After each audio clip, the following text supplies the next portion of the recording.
नमस्कार दोस्तों, आपका स्वागत है फैंटेसी नॉवल ऑडियो बुक में। आज हम लेकर आए हैं एक रोमांचक और रहस्यमयी कहानी जो आपको कल्पना की एक नई दुनिया में ले जाएगी।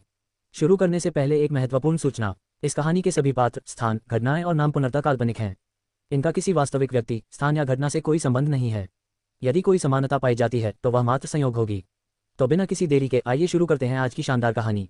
अंत में यह मानकर कि इस युवक ने कुछ अजीब परिस्थितियों में अपने परिवार को छोड़ दिया था, मेज लियान ने जाने से पहले माइकल को कुछ पैसे दिए। 10 सोने के सिक्के और 30 चांदी के सिक्के। अब अकेले में माइकल ने एक रेस्तरां में एक शांत कोना ढूंढा और आखिरकार थैली को ध्यान से देखा। माय वर्चुअल लाइब्रेरी एम्पायर में रोमांच खोजे। उसने सिक्कों को ध्यानपूर्वक गिना।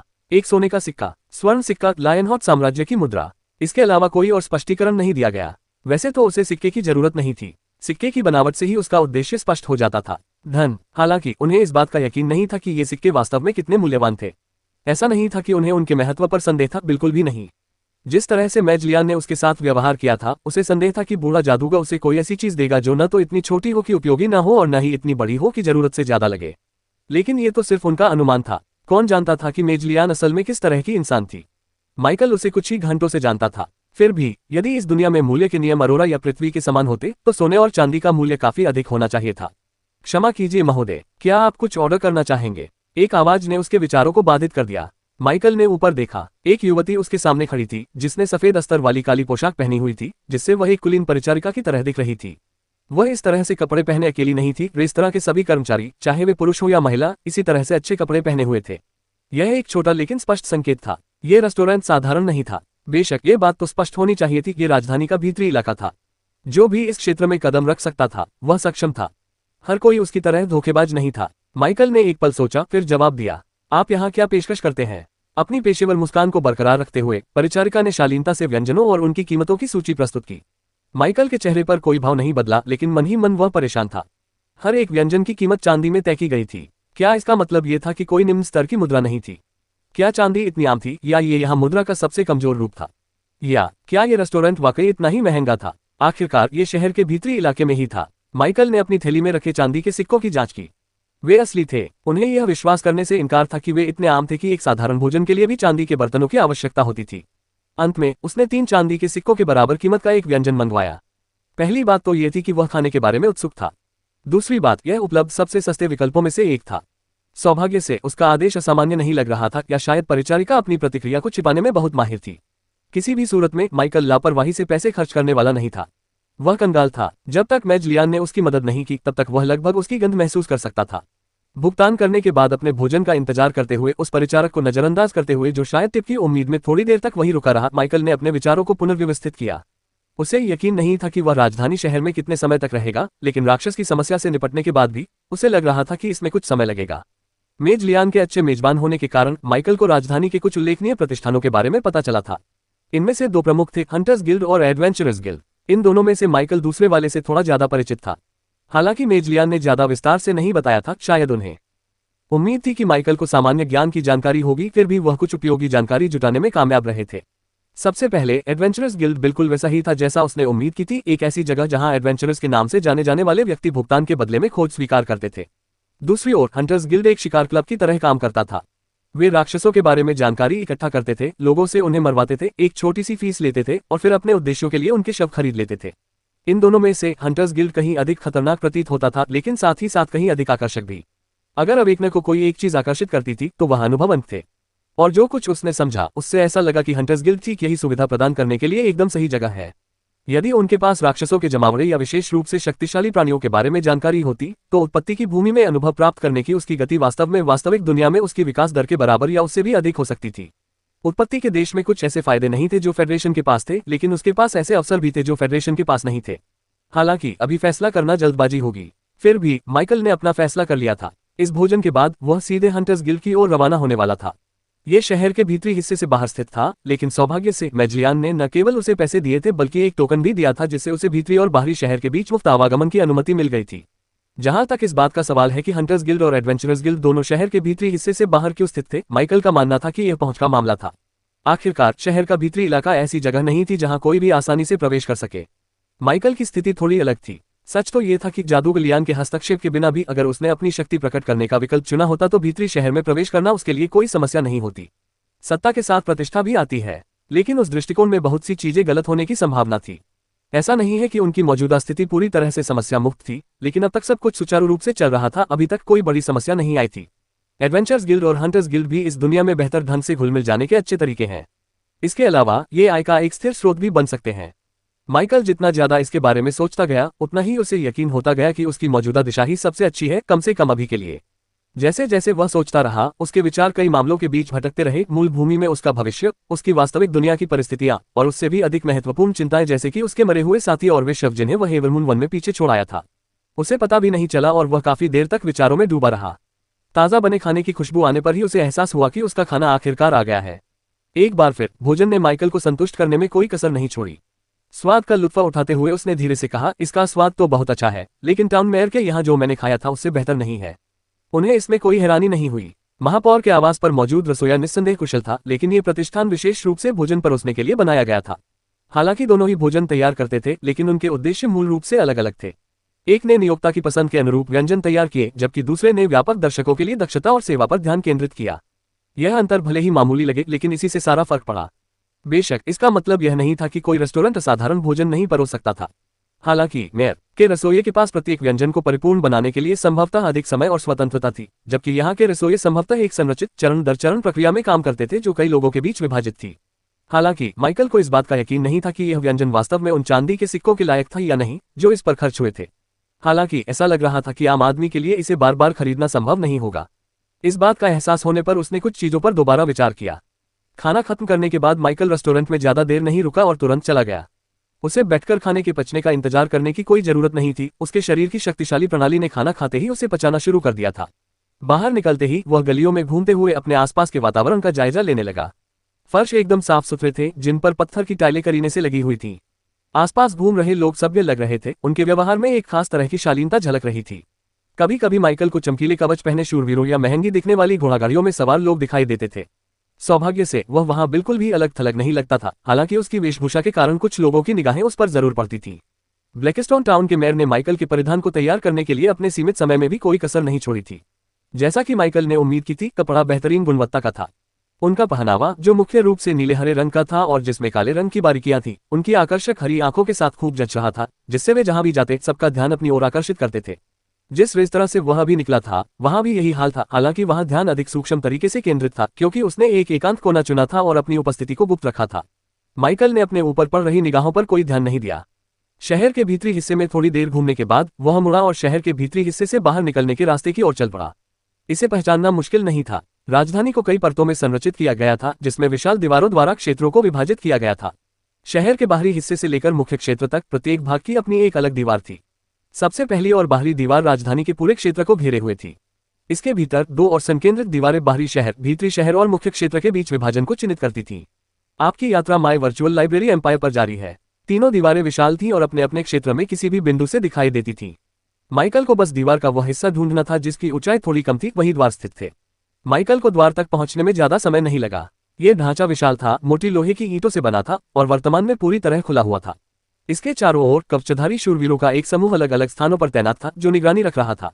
बिना डिटेक्ट का इस्तेमाल किए भी माइकल की तीव्र इंद्रियों ने उसके आसपास के शूरवीरों की आभा को महसूस कर लिया। यदि वह उनकी शक्ति का आकलन करता तो वे सभी प्रारंभिक रैंक 1 के स्तर पर प्रतीत होते थे। यह प्रभावशाली था, इससे राज्य की शक्ति की एक झलक मिलती थी। द्वारपाल भी प्रथम श्रेणी के मानव थे, हालांकि वे माइकल के साथ यात्रा कर रहे शूरवीरों की तुलना में थोड़े कमजोर प्रतीत होते थे। इस एहसास से उसे यह समझ में आया कि राज्य की सेनाओं के भीतर भी वह समूह कितना विशिष्ट रहा होगा। द्वार का मार्ग चौड़ा था, जिसमें प्रवेश करने और बाहर निकलने वालों के लिए अलग अलग रास्ते बने हुए थे। कुछ शूरवीर अंदर आने वाले लोगों से पूछताछ और तलाशी ले रहे थे, लेकिन बाहर जाने वालों को बिना किसी रोक टोक के आने जाने की अनुमति थी। माइकल ने सोचा कि इसका कारण ये था कि बाहर जाने वालों को रोकने की कोई खास जरूरत नहीं थी। किसी का शहर के भीतरी इलाके में होना ही इस बात का प्रमाण था कि वे सही तरीके से अंदर आए थे, चाहे इस चेक पॉइंट से गुजरकर या किसी अन्य माध्यम से। प्रक्रिया पर सरसरी नजर डालने के बाद माइकल शहर के बाहरी इलाके की ओर चल पड़ा। सौभाग्य से उसे रोका नहीं गया, हालांकि उसे कुछ जिज्ञासु निगाहों का सामना करना पड़ा। शहर के भीतरी इलाके से बाहर कदम रखते ही उसने एक स्पष्ट बदलाव महसूस किया। हवा में माना का घनत्व कम है। दरअसल राजधानी में प्रवेश करते ही उन्होंने इस बात पर ध्यान दिया था, विभिन्न क्षेत्रों के बीच शक्ति के स्तर में अंतर। भीतरी शहर में बाहरी शहर की तुलना में माना की सांद्रता काफी अधिक थी और बाहरी शहर की माना भी राजधानी के बाहर की भूमि की तुलना में थोड़ी अधिक घनी थी। मुझे आश्चर्य है कि मुख्य क्षेत्र में स्थिति कैसी है। कुछ क्षणों के लिए माइकल ने ऐसे समृद्ध माना ऊर्जा वाले वातावरण में साधना करने की कल्पना की, विशेष रूप से उच्च श्रेणी की ध्यान तकनीक के साथ। ये निश्चित रूप से उससे कहीं बेहतर होगा जो वह अभी इस्तेमाल कर रहा था, जहां उसकी बुद्धिमत्ता के स्तर में एक अंक हासिल करने में भी पूरा 1 साल लग जाता था। शायद उन लोगों के लिए जो अपने चरम पर थे, जहां एक ही स्टेट पॉइंट माइकल के सभी स्टेट पॉइंट्स के संयुक्त मूल्य से अधिक था, इतनी लंबी अवधि स्वीकार्य थी। लेकिन वह अभी उस स्तर पर नहीं था। उसे खेती करने में दिलचस्पी थी, लेकिन केवल तभी जब इससे उसे वास्तविक लाभ मिले।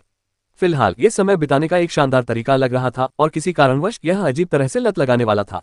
माइकल के बाहर कदम रखते ही शहर के भीतरी और बाहरी हिस्से के बीच का अंतर तुरंत स्पष्ट हो गया। उदाहरण के तौर पर सड़कें एक जैसी नहीं थी, कुछ पत्थर की टाइलों से बनी थी जबकि कुछ कच्ची पगडंडियां थीं। शोर का स्तर भी काफी अधिक था और स्वच्छता का स्तर भी तुलनात्मक रूप से कम था। लोग भी अलग थे। वहां परिष्कृत व्यक्तियों की संख्या बहुत कम थी और उनके स्थान पर अधिक सामान्य लोग अपने दैनिक जीवन में व्यस्त थे। शहर के भीतरी इलाकों की तुलना में माइकल ने यहां और भी अधिक ध्यान आकर्षित किया। भीड़ के बीच उनका पहनावा और उपस्थिति सबसे अलग दिख रही थी। हालांकि पहले की तरह उसे कोई आपत्ति नहीं थी। इसके बजाय उसने जानकारी इकट्ठा करने पर ध्यान केंद्रित किया और हंटर गिल्ड और एडवेंचरस गिल्ड दोनों के लिए दिशा निर्देश मांगे। सुराग मिलते ही माइकल तुरंत अपने पहले गंतव्य की ओर चल पड़ा, शिकारी संघ। जैसे ही वह शहर के बाहरी इलाके की सड़कों पर चलने लगा, उस क्षेत्र से उसकी अनभिज्ञता स्पष्ट थी और वह अपने ऊपर अनगिनत निगाहों का एहसास कर सकता था। लेकिन जिस बात ने उन्हें हैरान कर दिया वही ये थी कि उन निगाहों में दुर्भावना के निशान भी छिपे हुए थे। जिस बात ने उन्हें और भी ज्यादा भ्रमित कर दिया वही ये थी कि जब उन्होंने स्रोतों की पहचान करने की कोशिश की तो उन्होंने पाया कि उनमें से लगभग सभी बच्चों या उनकी उम्र के आसपास के लोगों से आए थे। बच्चों से उसने जो भावनाएं महसूस की वे घृणा, लालसा और विस्मय का एक अजीब मिश्रण थी। लेकिन बड़ों में भावनाएं कहीं अधिक गहरी थी, घृणा, लोभ, ईर्ष्या, जलन और आमतौर पर आक्रोश की भावना। इन सब बातों ने माइकल को उलझन में डाल दिया। उत्पत्ति की भूमि में आने के बाद से उसने किसी को नाराज नहीं किया था, सिवाय एक खास राक्षस के जो अपनी सूंडें उसके चारों ओर लपेटने के लिए जुनूनी प्रतीत होता था। माइकल को जो बात पता नहीं थी, या शायद अपने पिछले जीवन के बावजूद वह उसे पूरी तरह से समझ नहीं पाया था, वह थी एक ऐसी दुनिया की वास्तविकता जहां कुलीन और आम लोग मौजूद थे। शायद वह इसे किसी स्तर पर समझ गया था, लेकिन अभी तक इसे पूरी तरह से महसूस नहीं कर पाया था, अभी भी अनुकूलन की प्रक्रिया में था। जब उसने ऐसा किया तो उसके मन में सबसे पहला विचार यही आया कि यह ऑरोरा के अंधकार युग से कितनी भयावह रूप से मिलता जुलता था। जब भी लोगों के बीच विभाजन उत्पन्न हुआ तो उसके परिणामस्वरूप बदलाव अवश्य हुए। अमीर और गरीब, एक धनी व्यक्ति और एक ऐसा व्यक्ति जिसकी आर्थिक स्थिति थोड़ी बेहतर हो। ये हमेशा चरमपंथी होना जरूरी नहीं था। एक ही समूह के भीतर भी पदानुक्रम स्वाभाविक रूप से उभर आते थे। लेकिन जब बात कुलीन वर्ग और आम लोगों की आती है तो यह विभाजन कहीं अधिक गंभीर हो सकता है। कुलीन वर्ग, जिन्हें श्रेष्ठ प्राणी माना जाता था, कुलीन रक्त को सर्वोपरि महत्व देते थे। Shop everything you need. Open AliExpress app. Shop everything you need. Open AliExpress app. Find best deals with discounts and free shipping. Buy on AliExpress. Shop everything you need. See more. दूसरी ओर आम लोगों को कमतर दर्जे का माना जाता था। उत्पत्ति की भूमि एक आदर्श दुनिया से बहुत दूर थी और जल्द ही माइकल को यह एहसास हो जाएगा कि ये विभाजन मानवीय संबंधों को कितनी गहराई से प्रभावित करते हैं, खासकर अब जब वह अपनी पहचान को अपने साथ लेकर चल रहा था। माइकल अपनी मंजिल की ओर बढ़ते हुए पीछे पीछे आ रहे लोगों पर बिल्कुल ध्यान नहीं दे रहा था। इसी बीच एक अंधेरे कोने में दो बड़े दिखने वाले लड़के आपस में फुसफुसा रहे थे। क्या हम सच में फिर से किसी रईस को लूटने की कोशिश करने जा रहे हैं, लिया? मुझे पता है कि तुम्हारे साथ जो हुआ उसके कारण तुम रईसों से नफरत करती हो। उन दोनों में से छोटा लड़का अचानक चुप हो गया जब जिस लड़के से वह बात कर रहा था उसने उसे तीखी नजरों से देखा। लेकिन थोड़ी देर की झिझक के बाद उनके चेहरे पर दृढ़ निश्चय का भाव आ गया। मुझे पता है लीरा के साथ जो हुआ उसकी वजह से तुम रईसों से नफरत करती हो। वो तुम्हारी बहन है और भले ही हम खून के रिश्ते से जुड़े नहीं हैं, फिर भी वो मेरे लिए बहन जैसी थी। लेकिन इसी वजह से टिम की मौत हो गई थी जब हमने पिछली बार ऐसा करने की कोशिश की थी। और ये ज्यादा समय पहले की बात भी नहीं है, बस 1 हफ्ता पहले की बात है, लिया। तुम्हें क्या लगता है किसी रईस से चोरी करने से उन्हें क्या होगा? कुछ नहीं, इससे सिर्फ हमारे लिए मुसीबत खड़ी होगी। हाँ, हम शायद इतने पैसे जमा कर ले कि किसी प्रशिक्षण केंद्र में दाखिला लेकर शूरवीर बनने के तौर तरीके सीख सके, लेकिन क्या ये बहुत जोखिम भरा नहीं है? माई वर्चुअल लाइब्रेरी एम्पायर पर कहानियां पढ़ें। अंत में लंबे लड़के के चेहरे पर दुविधा का भाव प्रकट हुआ, लेकिन ये क्षणिक था। जल्द ही इसकी जगह अटूट दृढ़ संकल्प ने ले ली। ये देखकर छोटे लड़के ने आह भरी। यह आखिरी बार है, लिया। आखिरी बार, उसने बुदबुदाते हुए कहा, मानो वह एक बार फिर अपने दोस्त के पीछे इस रास्ते पर चलने के लिए तैयार हो चुका हो। कुछ क्षणों के लिए लंबे लड़के के चेहरे पर एक मुस्कान झलकती हुई दिखाई दी, लेकिन फिर गायब हो गई और उसकी जगह घृणा ने ले ली। मैं तुम्हारी दौलत का इस्तेमाल सत्ता हासिल करने के लिए करूंगा और फिर उस सत्ता का इस्तेमाल तुम सभी नीच रईसों को मारने के लिए करूंगा, उसने घृणा से भरी आंखों से सोचते हुए कहा। अपने पीछे चल रही दुखद कहानियों से बेखबर माइकल आखिरकार अपने गंतव्य पर पहुंच गया। हालांकि बाहरी शहर अपनी प्रकृति के कारण भीतरी शहर से हीन प्रतीत होता था, लेकिन यह पूरी तरह से गरीबी से ग्रस्त नहीं था। कुछ प्रतिष्ठान ऐसे थे जो अपने आसपास के अन्य प्रतिष्ठानों की तुलना में बड़े और अधिक परिष्कृत थे, लेकिन माइकल के आने से पहले वाले प्रतिष्ठान की तुलना में कोई भी नहीं था। शिकारी संघ। इमारत के प्रवेश द्वार पर एक विशाल साइनबोर्ड लगा हुआ था। हालांकि माइकल उस पर लिखे अक्षरों को पहचान नहीं पाया, लेकिन उसे सहज रूप से उनका अर्थ समझ आ गया।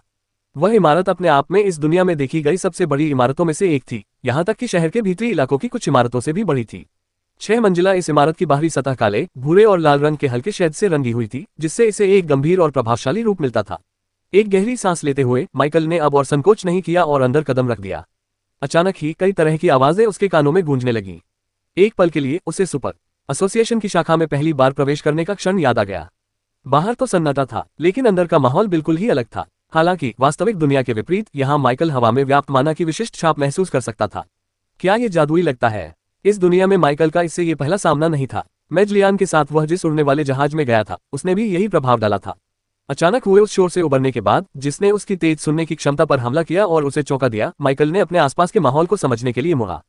अगले ही पल उसके चेहरे पर एक अजीब सा भाव प्रकट हुआ। हंटर गिल्ड की पहली मंजिल किसी बार जैसी दिखती थी। कवच पहने और साधारण वस्त्रों में सजे, खुरदुरे दिखने वाले पुरुष और महिलाएं उस स्थान को भर रहे थे, जहां वे पी रहे थे, खा रहे थे और शोर मचा रहे थे।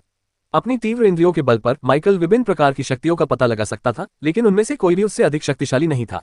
जैसे ही उसने गिल्ड की पहली मंजिल का निरीक्षण किया, कई लोग उसकी ओर देखने लगे।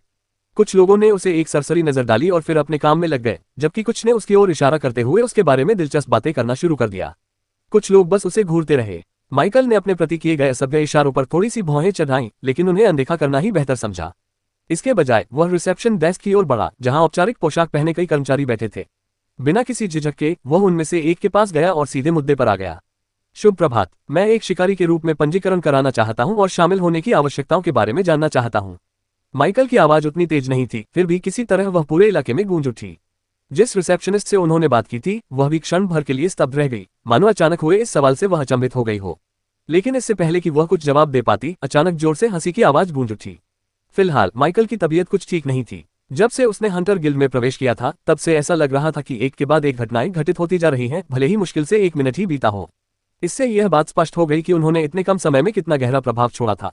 माइकल ने उस व्यक्ति की ओर मुड़कर देखा जो अभी अभी जोर से हंस पड़ा था।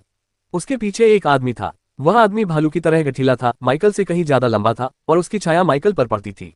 अगर यह किसी कमजोर मानसिकता वाले व्यक्ति के लिए डरावना हो सकता था, तो शायद यह स्थिति उसके लिए भयावह साबित हो सकती थी। हालांकि मौजूदा माइकल बिल्कुल भी भयभीत नहीं था। वह बहुत गुस्से में था। क्या मैंने कुछ मजाकिया कह दिया? माइकल ने शांत स्वर में पूछा। लेकिन ऐसा लग रहा था कि उसकी बातों से वह खुरदरा दिखने वाला आदमी और भी जोर से हंसने लगा। इस समय तक हंटर गिल्ड की पहली मंजिल पर सन्नाटा छा चुका था। अब लगभग सभी की निगाहें माइकल के ठिकाने पर टिकी हुई थीं। ऐसा लग रहा था जैसे वे कोई शो देख रहे हों। माइकल के माथे पर शिकन और गहरी हो गई। वह उस आदमी को नजरअंदाज करके अपना काम जारी रखने ही वाला था कि तभी उस आदमी ने आखिरकार बोलना शुरू किया।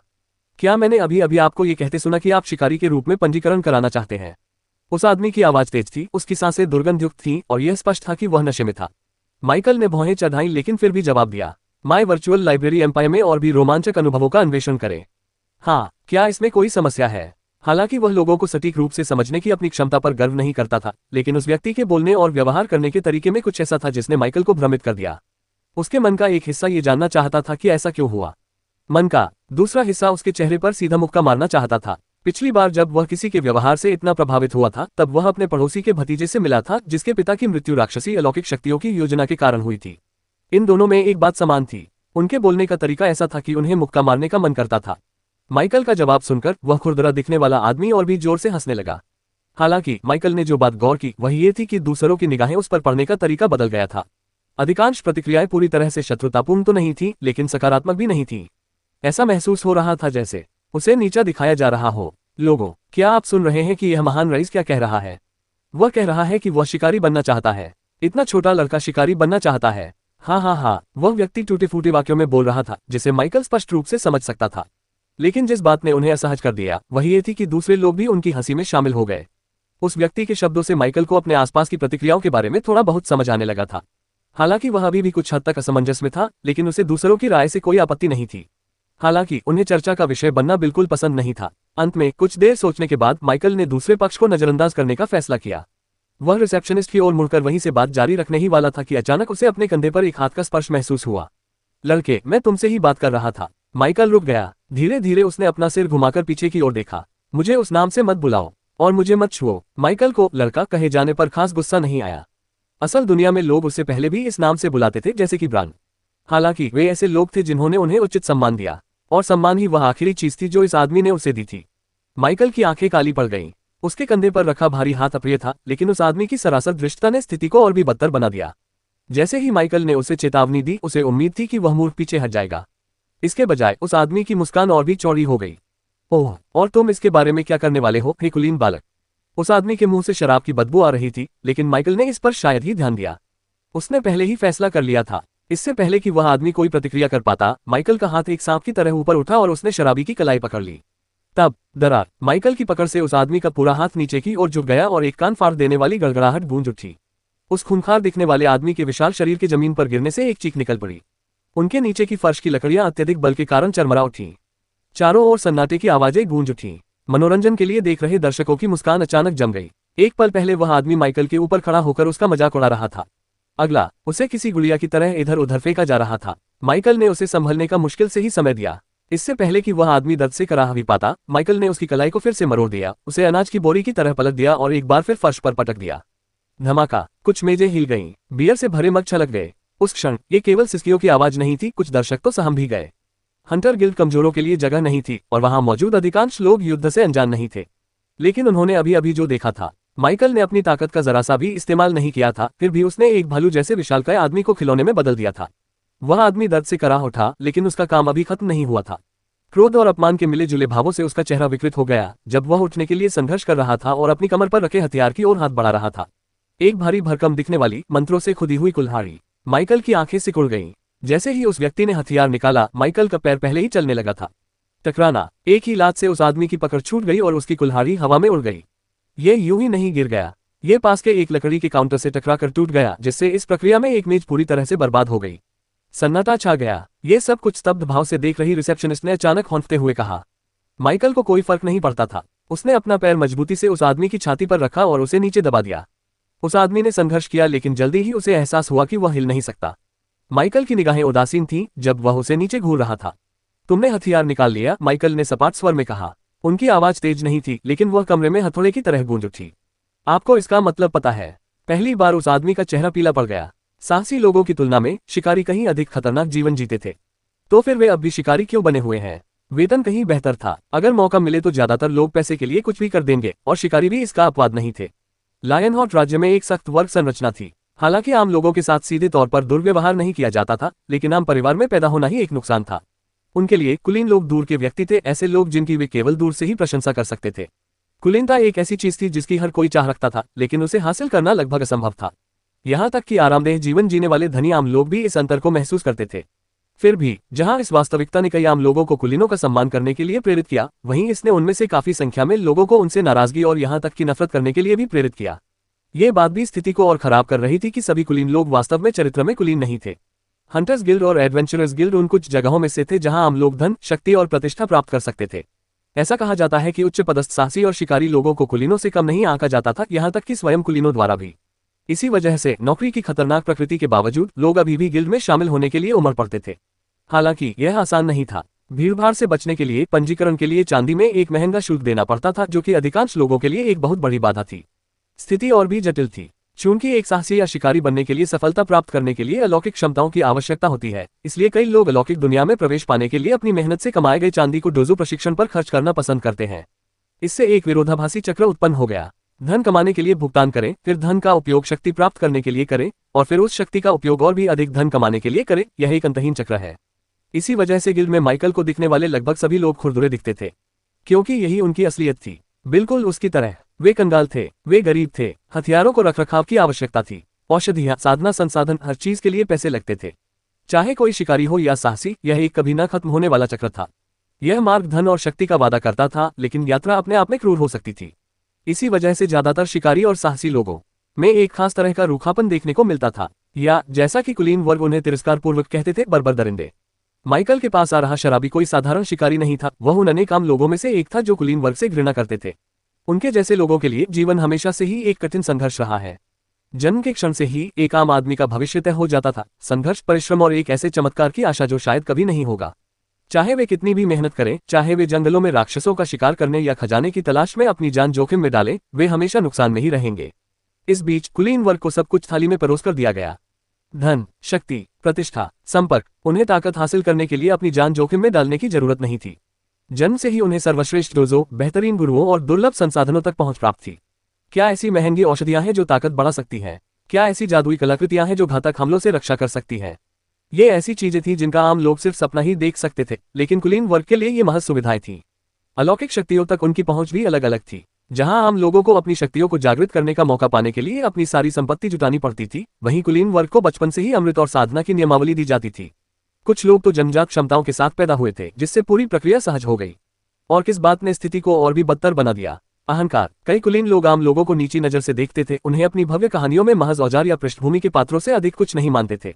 अगर कोई कुलीन व्यक्ति अपराध करता था तो बचने का हमेशा कोई न कोई रास्ता होता था, रिश्वत, जान पहचान या फिर परिणामों को नजरअंदाज करने की शक्ति। लेकिन अगर कोई आम आदमी नियम तोड़ दे तो सजा तुरंत और निर्ममता से दी गई। शराबी ने इस वास्तविकता को स्वयं अनुभव किया था। उसने अपना बचपन झुग्गी झोपड़ियों में बिताया था, जहां वह अपनी मां को दिन रात मेहनत करते हुए देखता था ताकि उनका परिवार जीवित रह सके। माय वर्चुअल लाइब्रेरी एम्पायर में छिपी हुई सामग्री खोजे। उसने अपने पिता को देखा था, एक ऐसा व्यक्ति जो कभी एक होनहार शिकारी हुआ करता था, एक राक्षस के हमले में अपंग हो गया और फिर उस कुलीन व्यक्ति द्वारा उसे त्याग दिया गया जिसने उसका इस्तेमाल किया था।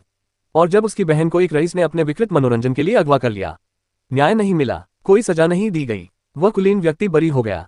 वह इसी दुनिया में रहता था, इसीलिए वह रईसों से नफरत करता था, क्योंकि आम लोग चाहे कितनी भी लड़ाई लड़ें, रईसों की जिंदगी आसान थी। हालांकि वह अपनी ही नफरत से अंधा हो गया, शराब के नशे में चूर हो गया और उसने एक रईस को छूने की गलती कर दी। मानो इतना ही काफी नहीं था, उसने अपना हथियार भी निकाल लिया था।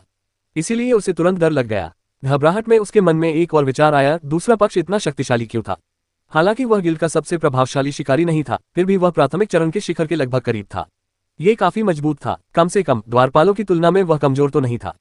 फिर भी इस युवक ने उसे बड़ी आसानी से संभाल लिया था। भले ही उसकी साधना तकनीक निम्न स्तर की थी, लेकिन अगर वे दोनों समान शक्ति स्तर पर होते तो ऐसा होना संभव नहीं होना चाहिए था। इसका मतलब सिर्फ एक ही बात थी, यह प्रतिभाशाली युवक कम से कम मध्यवर्ती स्तर पर तो अवश्य ही होगा। और इतनी कम उम्र में उसकी हालत खराब हो गई थी। एक भयावह आवाज ने उसे वास्तविकता में वापस खींच लिया।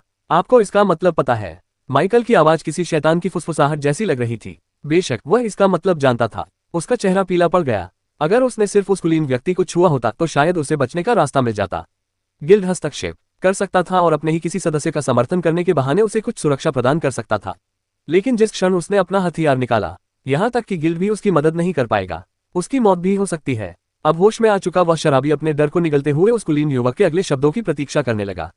तथापि वह क्या कह रहा था? आपको यहां हुए नुकसान की भरपाई करनी होगी पूरी तरह से। क्या मैं हर्जाना भरूंगा? शराबी को लगा जैसे उसने गलत सुना हो, और वह अकेला नहीं था। क्रूर सजा की आशंका में चुप बैठी भीड़ को भी ऐसा लगा जैसे उन्होंने कुछ गलत सुना हो। फिर माइकल ने लगभग अचंभित भाव से अपने अगले शब्द कहे, क्या आप मुझसे यह उम्मीद करते हैं कि मैं आपके द्वारा किए गए नुकसान की भरपाई करूं? क्या आप मूर्ख हैं? माइकल का उस आदमी को मारने का कोई इरादा नहीं था। जगह को छोड़ दे तो सिर्फ इसलिए कि उसने कुछ लोगों को मार डाला था और उसे और खास लाशों का लालच था, इसका मतलब यह नहीं था कि वह ऐसा करेगा। ये बात समझ में नहीं आई। कम से कम वर्तमान स्थिति में तो ऐसा नहीं हुआ। हालांकि माइकल को यह स्वीकार करना पड़ा कि शायद उसने एक पल के लिए अपनी भावनाओं को खुद पर हावी होने दिया था, लेकिन फिर भी उस आदमी को यही मिलना चाहिए था। क्या तुम अपने द्वारा किए गए नुकसान की भरपाई नहीं करोगे? जब वह बोल रहा था तो माइकल को थोड़ी शर्मिंदगी महसूस हुई, लेकिन ये शर्मिंदगी केवल अंदर ही थी। बाह्य रूप से देखने पर उसमें विचित्रता का जरा सा भी आभास नहीं था।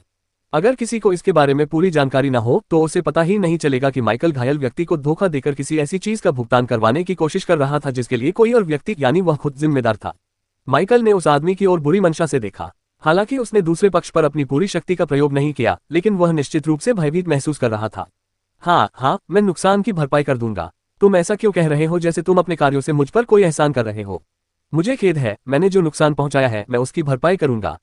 उस आदमी ने बड़ी मुश्किल से और चेहरे पर एक विकृत भाव के साथ कहा। यह अज्ञात था कि वह इस समय कितने स्तरों के दर्द का अनुभव कर रहा था। दूसरे पक्ष से संतुष्ट प्रतीत होने के बाद माइकल ने अंततः उसे छोड़ दिया और रिसेप्शनिस्ट की मेज की ओर मुड़ गया, लेकिन इस बार उसने किसी और व्यक्ति को चुना। हालांकि उसे यह नहीं पता था कि अभी जो कुछ हुआ वह गिल्ड में एक सामान्य घटना थी या नहीं, लेकिन रिसेप्शनिस्ट का पूरा रवैया उसे प्रभावित नहीं कर पाया। उसे लगा कि चेतावनी देने पर भालू जैसे दिखने वाला वह आदमी शायद रुक जाता और होश में आ जाता, लेकिन इसके बजाय ऐसा लग रहा था कि वह परेशान किए जा रहे दूसरे पक्ष के बारे में उससे ज्यादा चिंतित थी। कुछ अनुभवों के बाद माइकल इस दुनिया के बारे में, या यूं कहें कि उससे जुड़ी पहचान की वास्तविकता के बारे में कुछ बातें समझने लगा था। इसकी शुरुआत नगर महापौर के निवास से हुई। अगर इतनी सारी घटनाओं के बाद भी माइकल को यह बात समझ नहीं आई तो वह बहुत ही मंदबुद्धि था। यहाँ के कुछ अनुभवों के बाद माइकल के पास यह मानने के कारण थे कि जिस हिस्से में वह अपने जन्मस्थान के रूप में था वह काफी हद तक सामाजिक स्थिति पर आधारित प्रतीत होता था। लेकिन आधुनिक सोच के साथ वह इतना भोला नहीं होगा कि यह कह दे कि गरीब और अमीर में कोई अंतर नहीं है। जब तक वह कोई कृषक या मनुष्य न हो तब तक सभी मनुष्य एक समान थे। एक व्यक्ति किसी चीज में दूसरे से बेहतर था या उसके पास दूसरे व्यक्ति की तुलना में कुछ अधिक था। लेकिन इस दुनिया में ये थोड़ा अलग था। महज एक उपाधि कुलीन और आम आदमी ने माइकल को यह एहसास दिलाया कि अगर संघ ने राक्षसी साधकों को अपनी इच्छानुसार दुनिया पर शासन करने दिया होता तो वास्तविक दुनिया में क्या हुआ होता। हालांकि स्वयं एक अलौकिक प्राणी होने के नाते वह अभी भी इस बात को लेकर असमंजस में था कि उसे कैसा महसूस करना चाहिए, लेकिन मामला चाहे जो भी हो, अभी इस बारे में सोचने का समय नहीं था। माइकल शिकारी के रूप में पंजीकरण कराना चाहता था और अपनी योजनाओं पर आगे बढ़ना चाहता था। मैं शिकारी के रूप में पंजीकरण कराना चाहता हूँ, मुझे क्या करना होगा? माइकल ने दोबारा पूछा, इस बार अधिक सीधे तरीके से। सौभाग्यवश इसके बाद कोई हंसी नहीं आई, या यूं कहें कि किसी ने हंसने की हिम्मत नहीं की। हालांकि कुछ लोग शराबी शिकारी जैसे रईसों से घृणा नहीं करते होंगे और शायद उससे भी बदतर हो, लेकिन शिकारी होने के नाते वे सबसे ज्यादा ताकत को पहचानते थे और वही उस युवक के पास थी। सम्मान देना आवश्यक था और यही वजह थी कि कोई भी पिटना और क्षतिपूर्ति के लिए भुगतान करना नहीं चाहता था। माइकल के तरीके ने वास्तव में उनकी आंखें खोल दी थीं और उनमें से कुछ उससे प्रेरित प्रतीत हो रहे थे। सबसे पहले आपको पंजीकरण शुल्क देना होगा। अपने बारे में कुछ बातें बताएं ताकि मैं उन्हें लिख सकूं, बस इतना ही। तो मूल रूप से सबसे महत्वपूर्ण बात पंजीकरण थी। सरल शब्दों में कहें तो पैसा। माइकल को इतना अंदाजा हो गया था और उसने तुरंत कीमत पूछ ली। 5 चांदी के सिक्के। बिना किसी झिझक के उसने भुगतान कर दिया। ये बिल्कुल वैसा ही रेस्तरां था जिसमें उसने अभी अभी खाना खाया था। जिस जगह पर मूल्य प्रणाली पहले से ही संरचित थी, वहां या तो आप भुगतान करते थे या नहीं करते थे। पंजीकरण शुल्क प्राप्त होने के बाद रिसेप्शनिस्ट, जो गिल्ड भवन में प्रवेश करते समय माइकल द्वारा चुनी गई पहली रिसेप्शनिस्ट की तुलना में अधिक सक्रिय और मिलनसार थी, ने उसकी जानकारी एकत्र करना शुरू कर दिया। शुरू में माइकल थोड़ा घबराया हुआ था और उसे लगा कि इस दुनिया की कई चीजों, जैसे कि पढ़ने लिखने में उसकी असमर्थता, संस्कृति आदि के कारण उसे झूठ बोलकर ही काम चलाना पड़ेगा, लेकिन ऐसा नहीं हुआ। माइकल कुछ लिख नहीं रहा था और उसे केवल कुछ सवालों के जवाब देने थे, और वे सवाल भी उसके लिए जवाब देने में ज्यादा मुश्किल नहीं थे। नाम, मिकनॉर, आयु। जब बात इस बिंदु पर पहुंची तो माइकल ने देखा कि एक से अधिक लोग उसकी स्थिति पर ध्यान केंद्रित कर रहे थे। उसे कोई परवाह नहीं थी और उसने अपना जवाब दे दिया, मैं 18 का हूँ। तकनीकी तौर पर मूल देश में शव 1 सप्ताह पुराना था, लेकिन स्पष्ट कारणों से माइकल ये बात नहीं कह सकता था। जैसे ही उसकी उम्र की समीक्षा की गई, शिकारी संघ भवन की पहली मंजिल पर कई लोगों के सिसकने की आवाजें गूंज उठीं। माइकल ने यह भी देखा कि रिसेप्शनिस्ट स्पष्ट रूप से आश्चर्यचकित थी, लेकिन सौभाग्य से वह पेशेवर थी और उसने सवाल पूछना जारी रखा। आप किसमें अच्छे हैं? अच्छा, मतलब आपकी विशेषज्ञता। इससे कई तरह से मदद मिलती है, जैसे कि टीम के साथी की तलाश करते समय, और इसके विपरीत गिल्ड सिफारिश कर सकता है। ओह, माइकल तुरंत समझ गया। ऐसा लगा जैसे सुपर एसोसिएशन शाखा में ग्रेस ने उसे उन टीम के साथियों के माध्यम से दरारों में प्रवेश के लिए आवेदन करने में मदद की थी जिनके पास वे दरारें थीं। वे दोनों एक जैसी चीजें नहीं थीं, लेकिन सिफारिश करने का तरीका लगभग एक जैसा ही लग रहा था। माइकल ने जवाब देने से पहले बस एक पल के लिए सोचा। लड़ाई, मैं लड़ने में माहिर हूँ। ये भी कुछ कम नहीं है ना? माइकल ने अपना जवाब देने के बाद पूछा। जरूर, और काउंटर पर मौजूद रिसेप्शनिस्ट ने सकारात्मक जवाब दिया। इसके बाद कुछ आसान सवालों और जवाबों के आदान प्रदान के बाद माइकल आखिरकार अपना पंजीकरण पूरा करने में सक्षम हो गया। हमारे गिल्ड में हंटर के कई स्तर हैं। मिशन पूरे करके आप एक निश्चित मात्रा में क्रेडिट अर्जित करते हैं, जो आपके हंटर स्तर को बढ़ाने में सहायक होते हैं। उच्च स्तर आपको अधिक कठिन मिशनों और बेहतर पुरस्कारों तक पहुंच प्रदान करता है। जब पैसे अपर्याप्त हो या आमतौर पर अनुपयोगी हो, तो गिल्ड से सामान खरीदने के लिए क्रेडिट का उपयोग भी किया जा सकता है। कुल मिलाकर हमारी प्रणाली एडवेंचरस गिल्ड के समान ही है, सिवाय इसके कि हम मुख्य रूप से विनाश कार्यों पर ध्यान केंद्रित करते हैं। जैसे जैसे माइकल को गिल्डों के बारे में अधिक जानकारी मिलती गई, वैसे वैसे वे उसे अपनी दुनिया के सुपरहीरो एसोसिएशन की याद दिलाते गए। हालांकि कुछ अंतर भी थे। कौन सी प्रणाली बेहतर थी, इस पर उन्होंने ज्यादा विचार नहीं किया। महत्वपूर्ण बात यह थी कि यह कारगर रहा। कई विचार उसके मन में कौंध रहे थे, फिर भी माइकल रिसेप्शनिस्ट की बात सुनता रहा। एडवेंचरस गिल्ड की तरह हमारे पास हंटर के 5 स्तर हैं, जो आयरन से शुरू होकर फिर ब्रॉन्ज, सिल्वर, गोल्ड और अंत में डायमंड तक जाते हैं। एक नए पंजीकृत शिकारी के रूप में आपको आयरन स्तर से शुरुआत करनी होगी, भले ही आपकी ताकत इससे अधिक हो। हालांकि यदि आप जल्दी से रैंक बढ़ाना चाहते हैं तो मैं आपको अपने स्तर से ऊंचे स्तर के कार्य करने की सलाह देता हूं। इसके बाद रिसेप्शनिस्ट ने कुछ और विवरण बताए जिन पर माइकल ने पूरा ध्यान दिया। वह कोई भी महत्वपूर्ण बात छोड़ना नहीं चाहता था। जब उसका काम पूरा हो गया तो वह अपनी योजना के अगले चरण की ओर बढ़ गया। अब जब वह एक हंटर बन चुका था तो अपनी रैंक बढ़ाने से ज्यादा महत्वपूर्ण और क्या हो सकता था। मैं इस समय कौन कौन से कार्य कर सकता हूँ? ये सुनकर रिसेप्शनिस्ट ने पहली मंजिल पर एक ऐसे हिस्से की ओर इशारा किया जहां एक दीवार पोस्टरों से ढकी हुई थी। माइकल का दिल बैठ गया। वह पढ़ नहीं सकता था। तभी उनके मन में एक विचार आया और उन्होंने बिना किसी झिझक के उस पर अमल किया। क्या आप मेरे लिए कोई काम सुझा सकते हैं? कृपया सबसे अच्छा वाला। वह अपनी किस्मत आजमा रहा था। असल दुनिया में वह ग्रेस के साथ इसी तरह से बातचीत करता था, इसलिए उसे उम्मीद थी कि यह रिसेप्शनिस्ट भी उतनी ही सक्षम होगी। सौभाग्य से वह न केवल सक्षम थी बल्कि मदद करने के लिए भी इच्छुक थी। पब फ्यूचर एड्स। सर माइक की काबिलियत देखकर मुझे लगता है कि मेरे पास आपके लिए कुछ उपयुक्त काम है।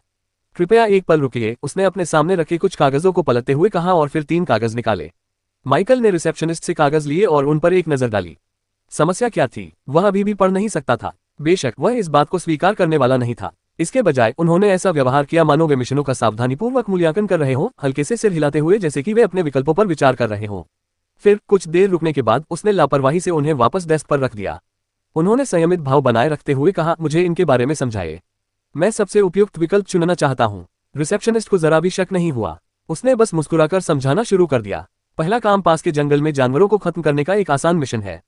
आयरन रैंप के शिकारियों के एक समूह ने रेजरबैक सुअरों के प्रकोप की सूचना दी है। वे आपूर्ति वैगनों पर हमला कर रहे हैं, इसलिए गिल्ड ने उनकी संख्या कम करने का अनुरोध किया है। माइकल ने बाहरी तौर पर कोई प्रतिक्रिया नहीं दी, लेकिन उसने तुरंत पहले विकल्प को खारिज कर दिया। कुछ जंगली सुअरों को मारना, भले ही वे जानवर हों, इससे उसे कोई फायदा नहीं होने वाला था। सच कहूं तो यह उनके लिए विचार करने लायक भी दिलचस्प नहीं था।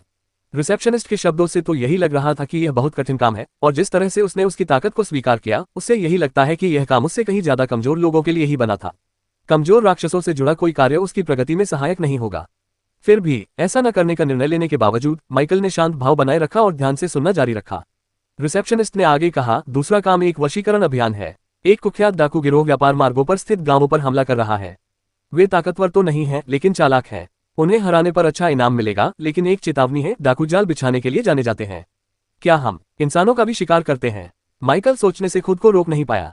तथापि ये बेहतर लगा। माइकल को इंसानों से निपटने में कोई दिक्कत नहीं थी, और कुछ डाकुओं को मार गिराने से शायद उसे अच्छा खासा माल मिल जाएगा।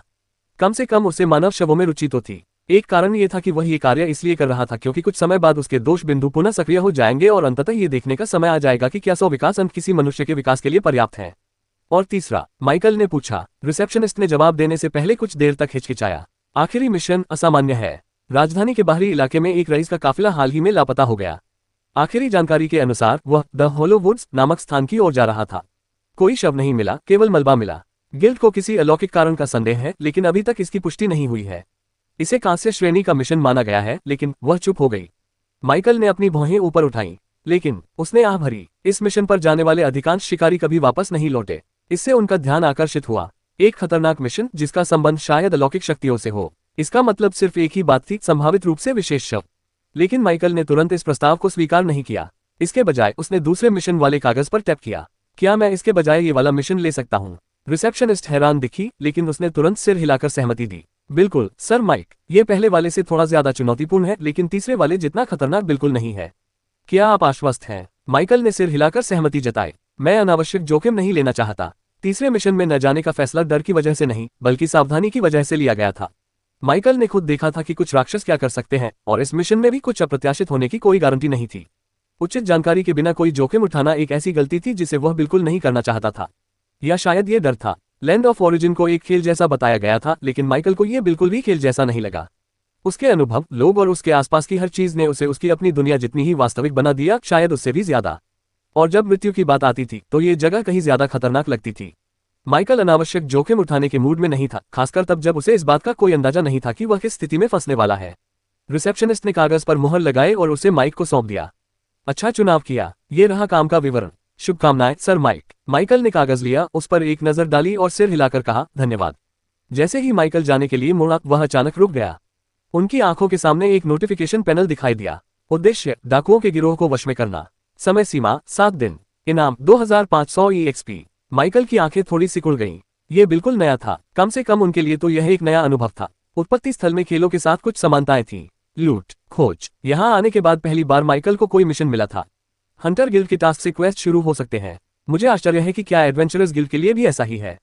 माइकल की नजर एडवेंचरर्स गिल्ड पर भी थी और उसने भविष्य में वहां पंजीकरण कराने की योजना बनाई थी। पहले तो उसे यकीन नहीं था कि दोनों का हिस्सा बनना संभव है या नहीं, इसीलिए उसने वह चुना जिसमें उसकी सबसे ज्यादा दिलचस्पी थी। सौभाग्यवश रिसेप्शनिस्ट से हुई बातचीत से उन्हें यह पुष्टि हो गई थी कि दोनों में पंजीकरण की अनुमति है। अपनी समानताओं के बावजूद वे दो अलग अलग संगठन थे जिनके कार्य भिन्न भिन्न थे। इसका इनाम भी काफी बड़ा है। इस तरह के लगभग 30 और कार्यों के साथ वह संभवतः फिर से लेवल अप कर सकता था, और ये तो केवल सबसे निचले स्तर के कार्यों में से एक था। माइकल को लगा कि जैसे जैसे उसका हंटर लेवल बढ़ेगा, उसे उच्च स्तरीय मिशनों तक पहुंच प्राप्त होगी। यदि हंटर गिल्ड का प्रत्येक कार्य एक सिस्टम क्वेस्ट को ट्रिगर कर सकता है, तो पुरस्कार जल्दी केवल अनुभव अंकों से कहीं अधिक हो सकते हैं। अगर वे ऐसा नहीं भी करते तो भी अकेले अनुभव से होने वाली आय महत्वपूर्ण होगी। राक्षसों को मारकर अनुभव अर्जित करने का यह तरीका धीमा और अधिक थकाऊ प्रतीत होता था, लेकिन ये स्थिर था। और हंटर गिल्ड की प्रकृति को देखते हुए, जहां अधिकांश कार्यों में युद्ध शामिल होता है, वह एक ही समय में मिशन और लड़ाइयों दोनों से अनुभव अर्जित कर सकता था। अपना ध्यान वापस केंद्रित करते हुए माइकल ने बिना किसी झिझक के गिल्ड के निकास द्वार की ओर बढ़ना शुरू कर दिया। बाहर निकलते ही उसने अपने हाथ में पकड़े कागज पर नजर डाली जो एक मोटा मोटा नक्शा था। इस क्षेत्र की भौगोलिक स्थिति के बारे में मुझे कोई जानकारी नहीं है, इसलिए मुझे वहां पहुंचने के लिए मदद की जरूरत पड़ सकती है। नहीं, मुझे निश्चित रूप से मदद की जरूरत पड़ेगी। जब तक मुझे पता चल जाए कि डाकू किन व्यापार मार्गों का इस्तेमाल करते हैं या उनका अड्डा कहां स्थित है, तब तक उन्हें ढूंढना कोई मुश्किल काम नहीं होगा। माइकल को डाकुओं की ज्यादा चिंता नहीं थी। हालांकि वह अभी भी गिल्ड की आंतरिक कार्यप्रणाली सीख रहा था, लेकिन वह जानता था कि उसकी ताकत एक सामान्य आयरन रैंक वाले शिकारी की तुलना में कहीं अधिक थी।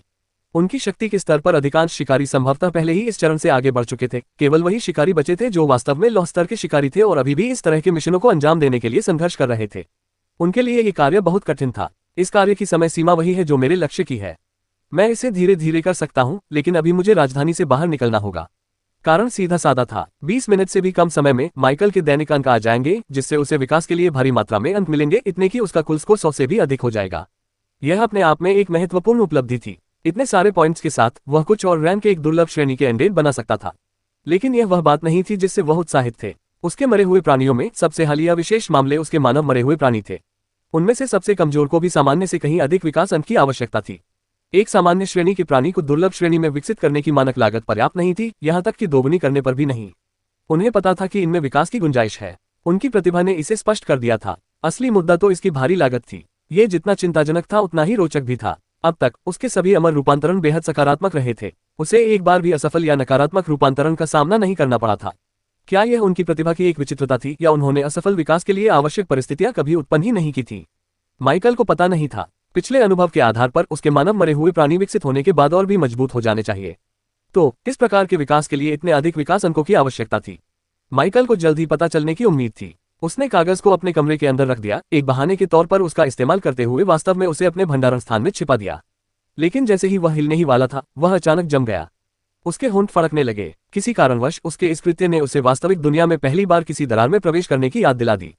ग्रेस ने उसे पकड़ने के लिए एक कागज दिया था, लेकिन उसे रखने के बजाय उसने वास्तव में उसे पूरे समय अपने हाथ में ही रखा था। उस समय उसे लगा कि उसके पास इसे रखने की कोई जगह नहीं है।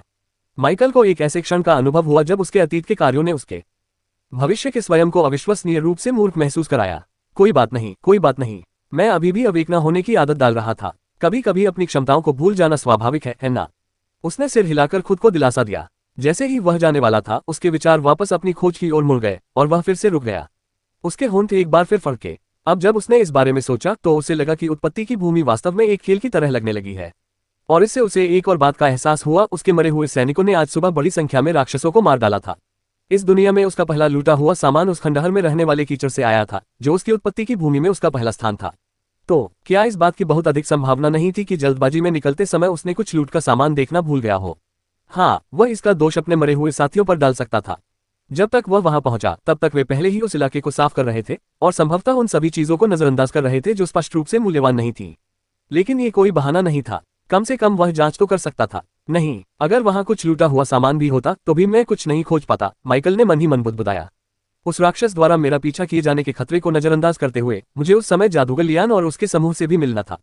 समय बहुत कम था। हालांकि वह जानता था कि यह सच है, फिर भी उसे कोई बेहतर महसूस नहीं हुआ। दुर्लभ लूट मिलने की संभावना को छोड़ दे तो असली नुकसान स्पिरिट क्रिस्टल का था। ये क्रिस्टल आसानी से मिलने वाले विकास बिंदु थे और इन्हें खोना सबसे ज्यादा दुखद था। विकास के बिंदुओं की बात करें तो स्पिरिट लिक्विड की अनुपलब्धता में स्पिरिट क्रिस्टल खरीदना एक बुरा विकल्प नहीं है। हालांकि उस विकल्प के लिए सावधानीपूर्वक योजना बनाने की आवश्यकता थी। स्पिरिट क्रिस्टल महंगे थे। यदि वह उनका कुशलतापूर्वक उपयोग करना चाहता था तो उसे यह सुनिश्चित करना था कि लागत लाभ के बराबर हो। माइकल को शांत होने और अपने विचारों को दूसरी ओर मोड़ने में ज्यादा समय नहीं लगा। शायद उसका मूड अच्छा था, या शायद ये जानकर कि जो हो चुका था उसे वह बदल नहीं सकता था, उसे भूल जाना आसान हो गया। चाहे जो भी हो, उसे ज्यादा फिक्र नहीं थी। कागज को अपने भंडारण स्थान में रखने के बाद उसने जरा भी संकोच नहीं किया और शहर के बाहरी द्वार की ओर चल पड़ा। जिस प्रकार उसे भीतरी द्वार मिल गए थे, उसी प्रकार बाहरी द्वार का पता लगाना भी कठिन नहीं था। बाहर निकलना भी उतना ही आसान था। रास्ते भर माइकल ने खुद पर कई निगाहों का असर महसूस किया। कुछ निगाहें जिज्ञासा से भरी थीं, तो कुछ उदासीनता से।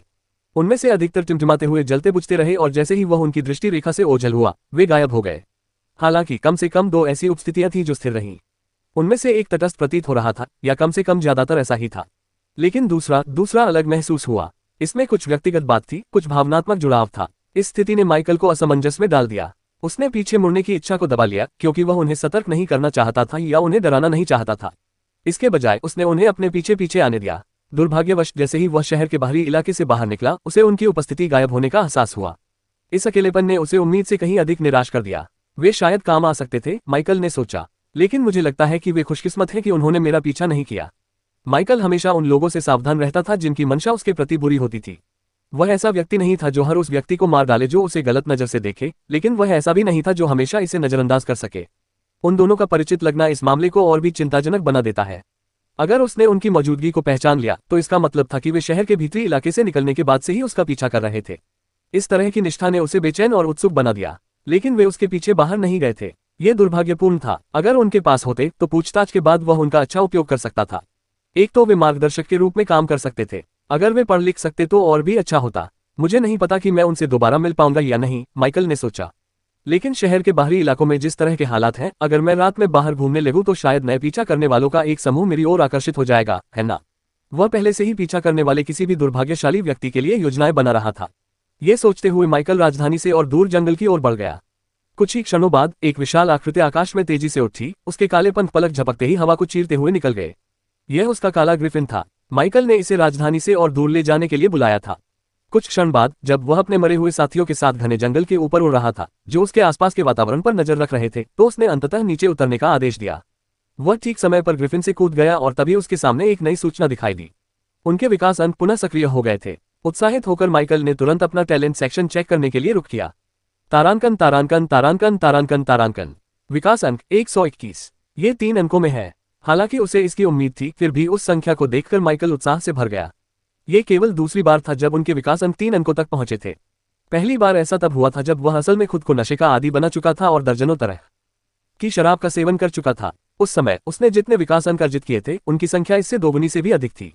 लेकिन फर्क ये था कि इस बार उसने उन्हें स्वाभाविक रूप से प्राप्त किया था, बिना किसी बाहरी प्रभाव के। अगर मेरे पास 50 एंडेड हैं और मैं उनमें से किसी को भी नहीं भूलता, तो मुझे हर दिन 50 इवोल्यूशन पॉइंट्स मिलने चाहिए। एक महीने में कम से कम 1500 इवोल्यूशन पॉइंट्स हो जाएंगे। इस तरह पॉइंट्स जमा होने से न केवल मेरे सभी एंडेड कम से कम रेयर रैंक तक पहुंच जाएंगे, बल्कि कुछ एक्स्ट्राऑर्डिनरी रैंक के जीव होना भी असंभव नहीं होगा। ये सोचकर माइकल रोमांचित हो गया, लेकिन उसने इस पर ज्यादा देर तक विचार नहीं किया। इसके बजाय उसने तुरंत उन मरे हुए प्राणियों की सूची की ओर रुख किया जिन्हें वह विकसित कर सकता था। स्क्रीन के प्रकट होते ही उसकी निगाहें सीधे उस मरे हुए प्राणी पर गईं जिस पर वह नजर रख रहा था। इसी वजह से उसने शुरू में ही अपने विकास अंक जमा होने दिए थे। अन्यथा वो पहले ही उन पैसों को अपने उच्च स्तरीय एंडेड को विकसित करने में खर्च कर चुका होता ताकि उसे रैंक 2 के और जीव मिल सके या फिर कुछ खास एंडेड को बेहतर बना सके जिनके बारे में वह विशेष रूप से उत्सुक था। उसकी निगाहें प्रवेश द्वारों पर टिक गईं और उसके होठों पर एक बेपरवाह मुस्कान फैल गई। अमर मानव जादूगर पर्याप्त विकास अंक। अमर मानव नाइट प्रशिक्षु पर्याप्त विकास अंक। अमर मानव नाइट प्रशिक्षु पर्याप्त विकास अंक। अमर मानव नाइट प्रशिक्षु पर्याप्त विकास अंक। अमर मानव नाइट प्रशिक्षु पर्याप्त विकास अंक। हालांकि उसे संदेह था कि अंततः वह अपने मानव मरे हुए प्राणियों को विकसित करने में सक्षम हो सकता है, लेकिन हमेशा एक अंतर्निहित अनिश्चितता बनी रही थी। उसके अन्य मरे हुओं के विपरीत इन मानवों की कोई पदवी नहीं थी जो उनकी क्षमता को निर्धारित करती हो। उस विचित्र विशेषता ने उसे यह सोचने पर मजबूर कर दिया था कि क्या 3 अंकों की विकास बिंदु गणना भी पर्याप्त होगी। अगर ऐसा नहीं होता तो यह निराशाजनक और साथ ही दिलचस्प भी होता। निराशाजनक क्योंकि इसका मतलब एक और देरी होगी। ये रोचक है क्योंकि इससे इस बारे में और भी सवाल उठेंगे कि आखिर किस प्रकार के विकास के लिए इतने हास्यास्पद अंकों की आवश्यकता होती है। लेकिन अब अटकलों की कोई जरूरत नहीं थी। वह अंततः उन्हें विकसित करने में सक्षम हो गया। बिना किसी झिझक के माइकल ने अपने भंडारगृह से मानव मृत जादूगर को बाहर निकाल लिया। वह मृत आत्मा स्थिर खड़ी थी, बिना हिले डुले अपने स्वामी के आदेश की प्रतीक्षा कर रही थी। अपने मरे हुए साथी पर एक नजर डालने के बाद माइकल ने तुरंत विकास की प्रक्रिया शुरू कर दी। 100 विकास अंक देकर एक अमर मानव जादूगर को विकसित करें। माइकल ने विचारमग्न होकर अपने सामने की स्क्रीन पर एक नजर डाली। आमतौर पर जब वह अपने अन्य मरे हुए प्राणियों को विकसित कर रहा होता था तो उसे इस बात का संकेत मिल जाता था कि वे किस रूप में विकसित हो रहे हैं, जिसमें उनकी रैंक भी शामिल होती थी, बशर्ते उसके पास पर्याप्त विकास अंक हो। हालांकि इस बार स्क्रीन पर केवल आवश्यक विकास अंक ही प्रदर्शित हुए, जिससे वह इस बारे में पूरी तरह से अनभिज्ञ रहा कि आगे क्या होगा। मुझे लगता है कि मुझे शुरू से ही कुछ ऐसा होने की उम्मीद करनी चाहिए थी। इसमें शुरू से ही कोई रैंक संकेतक नहीं था, इसलिए ये समझ में आता है कि विकास के बाद भी ये दिखाई नहीं देगा। माइकल ने इस बारे में केवल एक पल के लिए सोचा और फिर इसे अपने दिमाग के पीछे धकेल दिया। फिर उसने अपने अन्य मानव मरे हुए प्राणियों की जांच की और पाया कि मानव जादूगर की तुलना में उनकी शक्ति कम होने के बावजूद उन्हें विकास के लिए उतने ही अंक चाहिए थे। इससे वह हैरान तो हुआ, लेकिन साथ ही साथ उसमें जिज्ञासा भी जागृत हुई। मामला चाहे जो भी हो, मुझे इसके आगे बढ़ने के बाद ही पता चलेगा। इसी विचार के साथ उसने मन ही मन अपने मरे हुए प्राणियों को विकसित करने का निर्णय लिया। जैसे ही उसने अपने विकास अंक 100 कम होते देखे, उसके मरे हुए शरीर से दर्द की एक तीखी चीख फूट पड़ी। चीख की तीव्रता सुनकर माइकल थोड़ा भौहें सिकोड़ बैठा। सौभाग्य से वे बिल्कुल सुनसान इलाके में थे, इसलिए इस स्तर की पर्यावरणीय गड़बड़ी स्वीकार्य थी। अच्छा हुआ कि मैंने राजधानी छोड़ने का फैसला किया, इससे निश्चित रूप से समस्या खड़ी हो जाती। अपनी खोज के दौरान माइकल को कई सराय मिली और वह आसानी से उनमें से किसी एक में ठहर सकता था, यहाँ तक कि अधिक आलीशान सराय में भी, क्योंकि अब उसके पास पैसे थे। हालांकि मरे हुओं के विकास के साथ उनके अनुभव ने उन्हें कुछ बातें सिखा दी थीं। माइकल ने अपने सामने विकसित हो रहे मरे हुए प्राणियों का बड़े ध्यान से अवलोकन किया। किसी अनहोनी की आशंका में उसने खुद को सुरक्षित दूरी पर तैनात कर लिया था, लेकिन अपनी असाधारण दृष्टि के कारण ऐसा लग रहा था मानो वह ठीक उसी घटना के सामने खड़ा हो। फिर भी मृतकों के विकास के साथ आने वाला प्रकाश हमेशा उसे हैरान करता था। हालांकि उसने अभी तक इसका परीक्षण नहीं किया था, लेकिन वह जानता था कि अगर कोई उस पर कई तेज रोशनी भी डाले तब भी वह स्पष्ट रूप से देख पाएगा, यहाँ तक कि अपनी विशेष इंद्रियों पर निर्भर किए बिना भी। लेकिन विकासवाद से मिलने वाला प्रकाश अलग था। हालांकि वह अभी भी कुछ विवरण समझ सकता था, चाहे वह पास हो या दूर। अधिक देखने की कोशिश करने पर उसे वह समय याद आ गया जब वह सामान्य था और किसी ने अचानक उसकी आंखों में तेज रोशनी डाल दी थी। माइकल ध्यानपूर्वक अवलोकन करता रहा। हालांकि जितना अधिक वह देखता गया उतना ही अधिक वह भ्रमित होता गया। एक तो लकी के असाधारण एक सितारा प्राणी में विकसित होने के समय को छोड़कर उसके अधिकांश मरे हुए प्राणियों की तुलना में विकास की अवधि कहीं अधिक लंबी थी। दूसरा, शरीर के आकार में कोई बदलाव नहीं हुआ। अगर ऐसा न होता कि मरे हुओं से आने वाली मानव शक्ति का स्तर बढ़ रहा था, जो माइकल को आश्चर्यचकित करने वाले स्तर तक पहुंच गया था, तो वह सोचता कि यह विकास असफल रहा है। माइकल इंतजार करता रहा। कुछ ही क्षणों बाद विकास की प्रक्रिया आखिरकार समाप्त हो गई और माइकल अब देख सकता था कि उसके मरे हुए साथियों का क्या हुआ था। आपका अनडेड ह्यूमन मेज विकसित होकर एक अनडेड हाई ह्यूमन मेज बन गया है। तुम्हारा मरे हुए सैनिक काफी मजबूत हो गया है। आपके मरे हुए प्राणियों की अपने तत्वों के साथ आत्मीयता में उल्लेखनीय वृद्धि हुई है। और बस इतना ही था, इतना ही। इसका रैंक भी नहीं बढ़ा और इसने कोई नया कौशल भी नहीं सीखा। माइकल असमंजस में था और उसे गुस्सा आने ही वाला था। उसे लग रहा था कि उसके साथ धोखाधड़ी हुई है। तभी अचानक उसे एक बात समझ में आई। क्या इसकी नस्ल बदल गई है? यह एक ऐसा विषय था जिसके बारे में माइकल यह नहीं कह सकता था कि उसे बहुत कुछ पता है, और यहाँ तक कि सुपर एसोसिएशन फोरम ने भी इस मामले में ज्यादा मदद नहीं की। एक बात यह भी कही गई थी कि जिस तरह कोई वर्ग किसी व्यक्ति की ताकत को प्रभावित कर सकता है, उसी तरह उसकी नस्ल भी उसकी ताकत को प्रभावित कर सकती है। यह इस तथ्य से देखा जा सकता है कि जातियों को भी वर्गों की तरह ही विशेषता अंक प्रदान किए जाते थे, और जिस तरह कुछ वर्ग दूसरों की तुलना में अधिक विशेषता अंक प्रदान करते थे, उसी तरह कुछ जातियों के बारे में भी कहा जाता था कि वे ऐसा ही करती हैं क्योंकि वे स्वाभाविक रूप से अधिक मजबूत होती हैं, या कुछ इसी तरह की बात। अवेकना बनने से पहले भी माइकल को नस्लों के बारे में जानकारी थी। यह कोई व्यापक रूप से चर्चित विषय नहीं था, लेकिन लगभग हर कोई जानता था कि ब्रह्मांड में मनुष्य ही एकमात्र प्रजाति नहीं है। हालांकि माइकल का अभी तक किसी दूसरी नस्ल के जीवित प्राणी से सामना नहीं हुआ था, लेकिन इससे इस तथ्य में कोई बदलाव नहीं आया कि वह जानता था कि वे मौजूद हैं। अब जब उसने इससे संबंधित कुछ फिर से देखा तो वह शांत हो गया। विकसित और उन्नत, क्या मानव जाति का भी कोई उच्चतर रूप है? माइकल ने ऐसी बात पहली बार सुनी थी। जहां तक इस विचार का सवाल है कि एक नस्ल के भीतर भी एक नस्ल मौजूद हो सकती है, तो उसे यह अजीब नहीं लगा। पृथ्वी पर वापस आने पर भले ही सभी को मनुष्य कहा जाता था, फिर भी लोगों को अलग करने के लिए विभिन्न नस्लों और जातीय समूहों का उपयोग किया जाता था। उच्च कोटि के मनुष्य और मनुष्य एक समान तर्क का पालन करते प्रतीत होते थे। हालांकि मौजूदा स्थिति केवल वर्गीकरण के बारे में नहीं थी। ऐसा प्रतीत होता था कि एक नस्ल वास्तव में दूसरी से श्रेष्ठ थी। ऐसा लगता है कि मुझे अपनी प्रतिभा के बारे में अभी बहुत कुछ जानना बाकी है। शांत होने के बाद माइकल अधिक स्पष्ट रूप से सोचने लगा। उसकी अमर जाति का श्रेष्ठ रूप में विकसित होना कोई बुरी बात नहीं थी। असल में यह अभी भी विकास ही था, लेकिन अब वह वास्तव में ये जानना चाहता था कि क्या ये सब करना वाकई फायदेमंद था। आखिरकार उसका अनडेड कोई अवेकन नहीं था। इसके लिए एट्रीब्यूट पॉइंट बोनस की कोई अवधारणा नहीं थी, इसलिए उसने सोचा एक सामान्य हाई ह्यूमन आखिर कितना शक्तिशाली होता है। इसका परीक्षण करने का तरीका सरल था। इसके लिए कई तरीके थे। पहला, ऐसा कहा जाता था कि यदि कोई सांख्यिकी प्रणाली का उपयोग करे तो एक मजबूत नस्ल में कमजोर नस्ल के लिए शक्ति में 1 अंक, मजबूत नस्ल के लिए 2 अंकों के बराबर हो सकता है। ऐसा इसलिए था क्योंकि यह प्रणाली आंकड़ों का मूल्यांकन मानवीय मानकों के बजाय व्यक्ति की नस्ल के आधार पर करती थी। माइकल को यह बात तर्कसंगत लगी। कल्पना कीजिए कि एक अजगर अपनी ताकत मापने के लिए मानव आंकड़ों का उपयोग कर रहा है। उस स्थिति में ये प्रणाली इस बात का आकलन करेगी कि वह मनुष्यों के बीच कितनी मजबूत है, न कि अपनी ही जाति के भीतर कितनी शक्तिशाली है। अगर वाकई चीजें इसी तरह काम करती तो मानव जाति की श्रेष्ठता का प्रश्न ही बहस का विषय होता। माइकल के दिमाग में कई विचार कौंधते ही उसने अपने नवविकसित मरे हुए प्राणी का परीक्षण करना शुरू कर दिया। सबसे पहले वो मानव से शुरुआत करना चाहता था। विकसित होने से पहले अनडेड मेज की मानव शक्ति माइकल की तुलना में भी कम थी। ये याद करते हुए कि विकास के बाद इसकी मानव शक्ति का स्तर काफी बढ़ गया था, माइकल ये देखने के लिए उत्सुक था कि वास्तव में कितना बड़ा था। अरे, अपनी सारी शक्ति का इस्तेमाल करो। माइकल ने अनडेड ह्यूमन को आदेश दिया, नहीं, अनडेड हाई ह्यूमन मेज को। जैसे ही उस अमर उच्च मानव जादूगर ने उसके आदेश का पालन किया, आसपास के वातावरण में जबरदस्त मात्रा में माना ऊर्जा का विस्फोट हुआ। माइकल की आंखें चौड़ी हो गईं जब लगभग पागलपन की हद तक माना शक्ति बाहर निकली और उनके आसपास की हवा में हलचल मच गई। कुछ क्षणों के लिए उसका दिल कांप उठा। यह न केवल मेजलियान द्वारा अब तक प्रदर्शित की गई क्षमता से कहीं अधिक थी, बल्कि यह उसकी अपनी माना शक्ति के भंडार से भी कहीं अधिक थी। उसके चेहरे पर गहरी शिकन आ गई। उसे तुरंत केवल एक ही प्राणी का ख्याल आया जिसने इतनी अधिक मात्रा में माना ऊर्जा उत्सर्जित की थी, वह भी तब जब वह समान स्तर पर था। भाग्यशाली, लेकिन लकी एक असाधारण श्रेणी का प्राणी था। क्या इसका मतलब यह था कि उच्च मानव जाति स्वाभाविक रूप से असाधारण श्रेणी के प्राणी की तुलनीय थी? या कम से कम उससे बहुत दूर नहीं। जैसे जैसे माइकल परिणामों को समझने लगा, उसकी सांसें धीमी होती गईं। इसमें इतना खर्च आना कोई आश्चर्य की बात नहीं है। इस स्तर के किसी मरे हुए प्राणी के पास इतनी अधिक माना शक्ति होने के लिए ये प्रजाति स्वयं ही एक बिल्कुल अलग स्तर पर होनी चाहिए। मुझे आश्चर्य होता है कि वास्तविक दुनिया में रैंक 3 नहीं, रैंक 4 के साधकों की तुलना में मेरा अनडेड कितना शक्तिशाली है। केवल माना के स्तर के आधार पर ही माइकल को पूरा विश्वास था कि यह ऐसी चीज नहीं थी जिसकी तुलना तीसरे दर्जे के साधक से की जा सके। जब अनडेड मेज जीवित था, रैंक 3 के चरम पर भी उसके पास मौजूद माना भंडार अब की क्षमता के मुकाबले कहीं भी नहीं था। अंतर बहुत बड़ा था। हालांकि अधिक माना का मतलब यह नहीं था कि अधिक शक्ति भी होगी। इसका अपने तत्व के साथ जुड़ाव भी बढ़ गया है, इसलिए इसकी जादुई शक्ति भी अधिक होनी चाहिए, है ना? जैसे ही यह विचार उसके मन में आया, माइकल ने तुरंत अनडेड हाई ह्यूमन मेज की स्टेटस स्क्रीन खोल ली। ऑरोरा हाई ह्यूमन शिष्य रैंक मेज लेवल 25 अधिकतम। नाम कोई नहीं। EXP 8,93,345 बटा 10,21,752।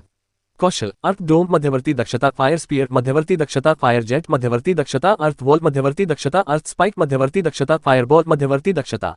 Master Michael नॉमन। अरे, अनुभव अंक सचमुच बढ़ गए। ये सोचकर माइकल के चेहरे पर मुस्कान आ गई। किसी अन्य प्राणी के रैंक 2 में पहुंचने के करीब होने का विचार वास्तव में रोमांचक था। हालांकि जब उसने अनडेड मेज के कौशल की जांच की तो वह अभी भी पहले जैसा ही था। इस बात को लेकर माइकल थोड़ा असमंजस में था, लेकिन तभी उसे कुछ याद आया। मंत्र की शुद्धता जितनी अधिक होगी, मंत्र में डाली गई मात्रा जितनी अधिक होगी और मंत्र मॉडल का स्तर जितना अधिक होगा, मंत्र उतना ही शक्तिशाली हो जाएगा।